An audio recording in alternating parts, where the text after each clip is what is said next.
Ако сте бременна с момиченце, може да изпитате тези 5 признака. 1.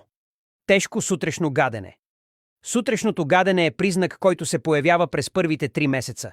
Когато са бременни с момиче, майките често имат по-слаба имунна система, така че е по-вероятно да изпитат тежко сутрешно гадене в сравнение с бременността с момче. 2. Желание за сладко.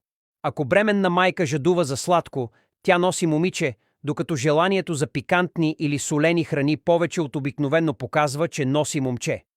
3. Линия на окосмяването по корема. Когато сте бременна, ако линията на корема ви е бледа, къса или извита, вместо да е права, това може да подсказва, че ще имате момиче. 4. Форма на корема на бебето.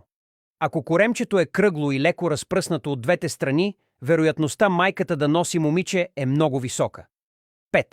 Цвят на урината. Ако урината е мътно-бяла, плодът вероятно е момиче.